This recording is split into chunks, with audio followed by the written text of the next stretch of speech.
말씀 이제 출애굽기 11장인데 이 하나님께서 바로 왕에게 그렇게 경고를 하고 재앙을 내려도 그 재앙에 아랑곳하지 않습니다. 보낼 듯 하다가 그냥 마음이 얼마나 완고한지 그 말씀을 듣질 않지요. 그래서 하나님께서 이제 마지막 한 재앙을 그에게 보내십니다. 그래서 오늘 말씀 1절에 보면 내가 이제 한 가지 재앙을 이제 바로와 애굽에 내린 후에야 그가 너희를 보내리라 그랬어요. 한 가지. 이 마지막 한 가지 재앙이다 이거예요. 이제 더 이상은 없다. 끝이다 하는 그런 사인 아니겠습니까? 그래서 한 가지 재앙을 받습니다.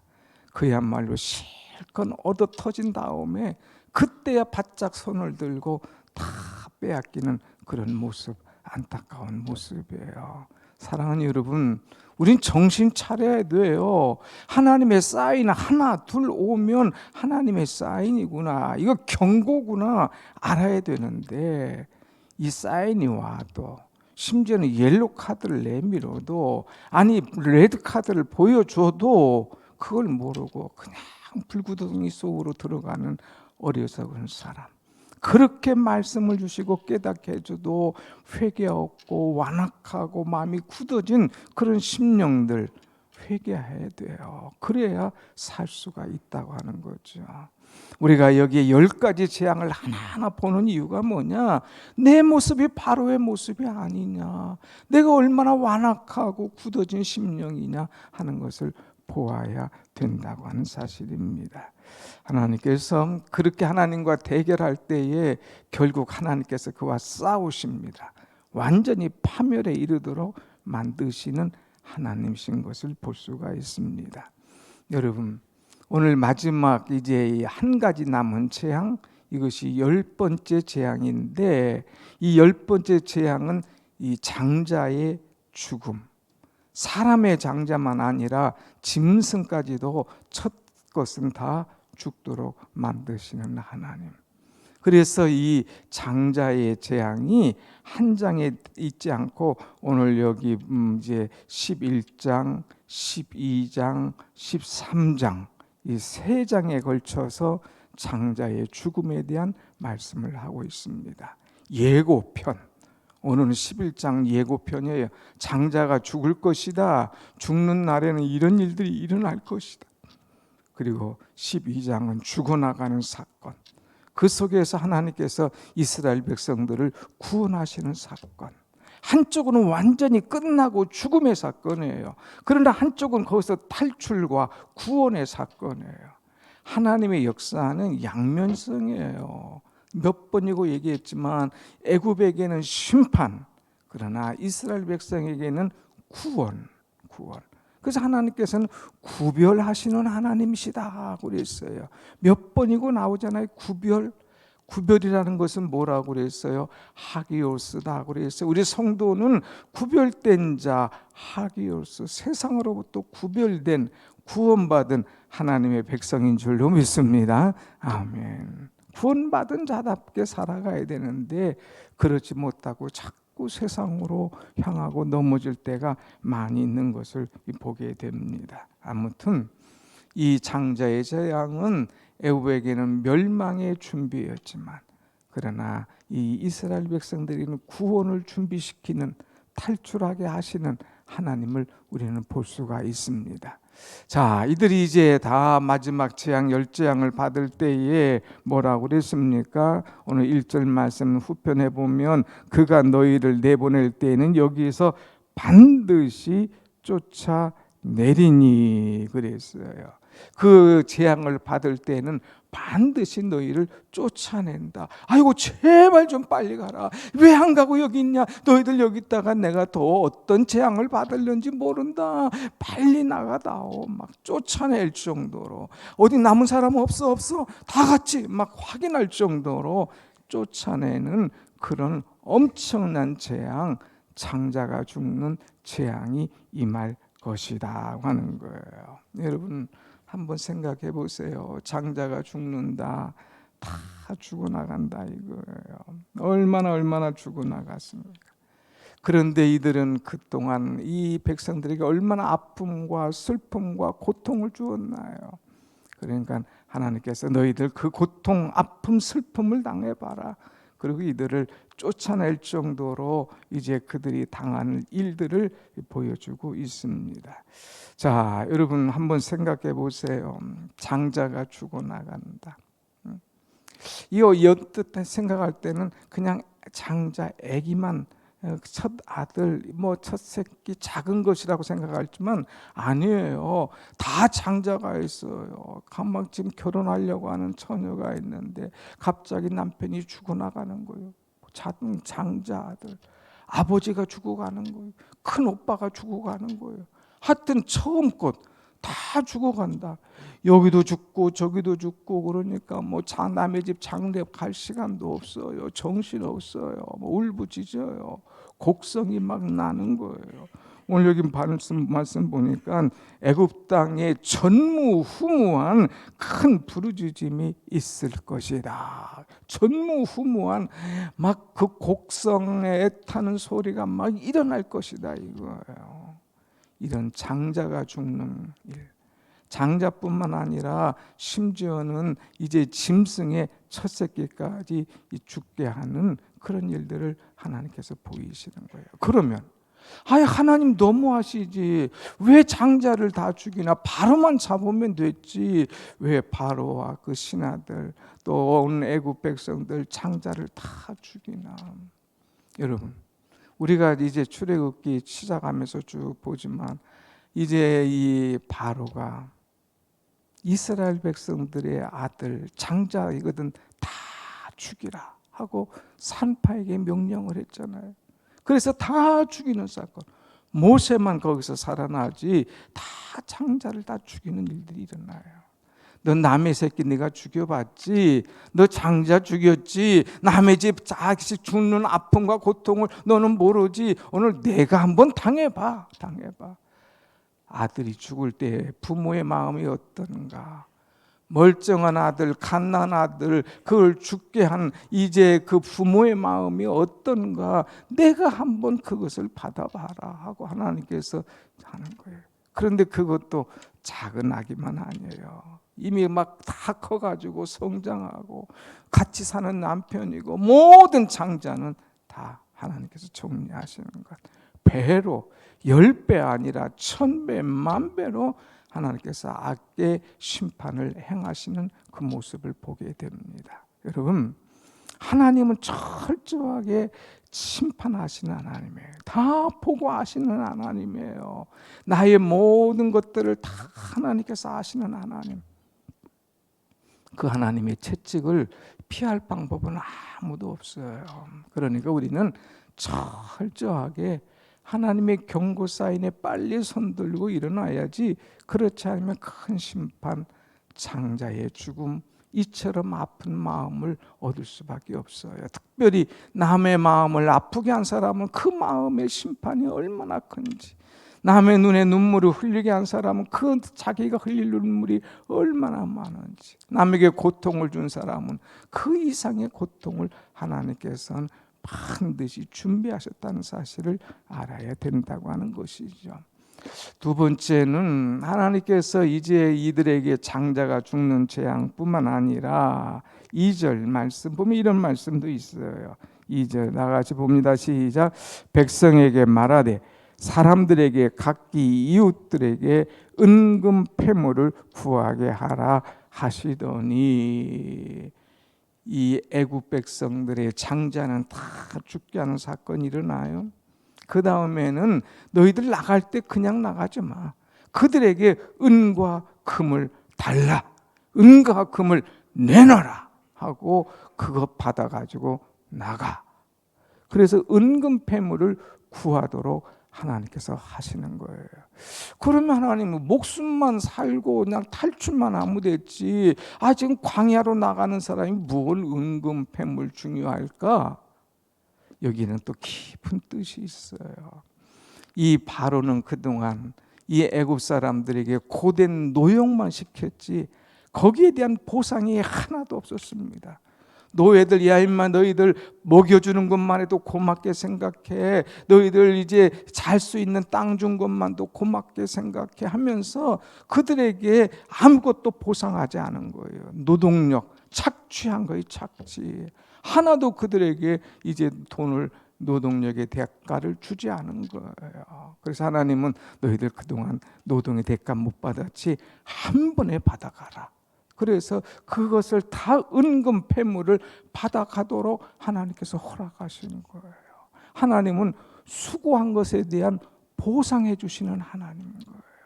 혹시 지금 보상 못 받아서 마음이 그런 사람이 있습니까?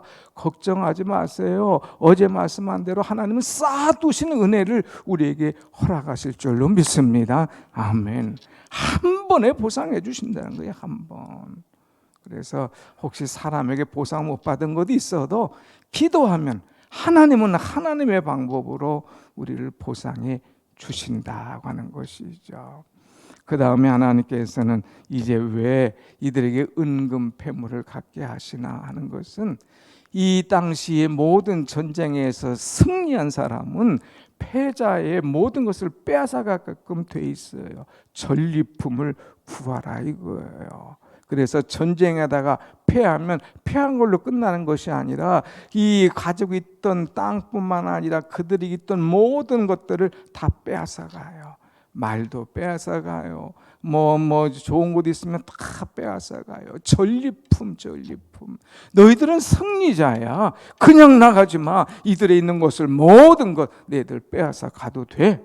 탈탈 털어가도 이들이 막 꼼짝 못해서 제발 나가 주십시오, 제발 하면서 막 구걸할 정도의 모습이 될 거니까 담대하게 이들에게 요구할 것은 요구해. 그러면서 전리품을 받아가도록 하는 하나님을 우리는 볼 수가 있습니다. 승리는 내 것이에요. 하나님께서 그들이 꽁꽁 쥐고 있지만 그것까지도 다 내놓을 수 있도록 허락하시는 하나님. 어제는 막 흑암의 재앙, 두려워 있던 자들, 그들에게 하나님께서 있는 것들 다 죽게 하고 빼앗아 가시는 하나님이심을 우리는 볼 수가 있습니다. 모든 거 다 줄 테니까 제발 빨리 가라. 그런데 은금 패물을 가지고 가라 하는 이유가 또 하나 있어요. 이건 정말 중요한 이유인데, 하나님께서 광야에서 그들에게 성막을 지을 때 쓸 수 있도록 미리 예비하심이라고 하는 거예요. 이들이 이제 은금 패물을 가지고 나왔지 않습니까? 그냥 어떻게 보면 목숨만 사는 것도, 구원받은 것만도 감사한데 하나님께서 어마어마한 물질을 주셨어요. 그런데 광야 생활 중에 하나님께서 모세에게 이제 십계명을 탁 주시고요. 광야 생활 중에 하나님께서 모세에게 이제 성막을 지을 것을 명령하셨잖아요.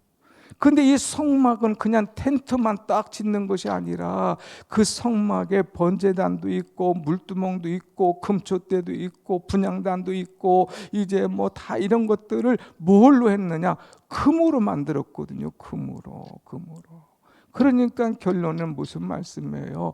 이제 이 번제단, 금초대 만드는 이런 금들 가져와라 이거예요. 하나님 앞에 성막을 지을 때에 건축 재료를 가져와라. 오늘로 말하면 건축 헌금을 가져와라 하는 거죠. 그럴 때에 이 백성들이 우리가 뭐 가지고 있는 게 있나? 그렇지. 이 애굽에서 가져온 은과 금이 이거 있지. 이거 우리가 노력해서 받은 게 아니야. 하나님께서 구원과 함께 공짜로 이 은금까지 허락하셨으니까 이거 하나님 앞에 다 드려야지. 그러면서 막 드리기 시작하는 거예요. 얼마나 금과 은이 많이 들어왔는지 그것을 가지고 번제단, 그것을 가지고 이제 물두멍, 그것을 가지고 금초대, 분향단 다 만들고도 남아가지고 오히려 모세가 코만 가져와라. 됐다. 이거 코만 가져와라. 가져와야 쌓을 데도 없다 하면서 더 이상 바치지 않도록 고만 가져로 할 정도로 이들이 마음이 하나가 되어서 하나님의 성전 건축하는데 드리는 그런 제물로 쓰였다고 하는 거예요. 얼마나 은혜있고 얼마나 아름다운 마음입니까? 사랑하는 여러분, 하나님께서 내게 주실 때가 있고 내게 요구하실 때가 있어요. 그런데 그것을 감사함으로 기쁨으로 드리는 사람이 있는가 하면 아이고 이건 안 돼 하고 막 그것을 아둥바둥하고 내놓지 못하는 사람도 있다 이거예요. 애들 과자 사주잖아요. 할머니가 다 과자 사줘요. 꼭 시험하는 게 있죠. 아 할머니 하나만. 그러면 아이고 할머니 탁 해서 하나만 줘요. 두 개도 입에 넣어주는 손주. 아이고 내 새끼 내 새끼. 어떤 애는요 안 돼 하고 싹 숨쳐버리잖아요. 지가 산 것도 아닌데 할머니가 사줬는데 안 된다고. 그러면 할머니 화가 나. 이놈 새끼 싹이 노랗구나. 다음에는 없어 얘기하잖아요. 똑같아요. 남 얘기하지 마세요. 하나님께서 얼마나 우리에게 구원의 은총뿐만 아니라 마음껏 살 수 있도록 은혜를 주시고 물질도 주셨는데 어찌 그렇게 하나님 앞에 야박한지 몰라. 할머니한테 새우깡 하나도 안 된다고 하는 애나 똑같은 그런 사람들이 너무나 많다는 거예요. 여러분, 하나님 앞에 내가 물질에 얼마나 자유함이 있는가 하는 것도 생각해 봐야 돼요. 그래서 여기 보면 은금 패물을 구하라. 이것은 노동력에 대한 보상, 전리품에 대한 획득, 그 다음에 하나님의 나라를 위하여서 쓸 것들을 하나님께서 예비하신 거예요. 구원받은 사람은 은혜로 감사로 하나님 앞에 드리게 될 줄로 믿습니다. 아멘. 아멘. 자, 이렇게 한 하나님은 이 아이들에게 어떤 모습을 보셨느냐? 3절 말씀 보면 여호와께서 그 백성으로 애굽 사람의 은혜를 받게 하셨고 또 그 사람 모세는 애굽 땅에 있는 바로와 그 신하와 백성의 눈에 아주 위대하게 보였더라. 사람들이 다 내주는 거예요. 내주는 거예요. 얼마나 내주냐면은 출애굽기 이제 12장 35절 보면 막 그들이 있는 대로 더 내놔 더. 그러면 막 다 있는 거 쏟아가지고 그들에게 이제 이스라엘 백성들에게 다 주고 제발 좀 나가다오 제발 떠나다오 사정사정하면서 그 물질을 다 주는 그런 모습. 하나님께서 은혜를 베푸셨어요. 그래서 다 가지고 가도록. 또 바로나 그 신하에게는 모세가 위대하다. 이 사람은 보통 사람이야. 처음에 내가 이 지팡이 잡고 노인네까지 끝 이렇게 생각했는데 갈수록 하나님의 재앙이 막 세지는 거예요. 이거 노인이 아니네.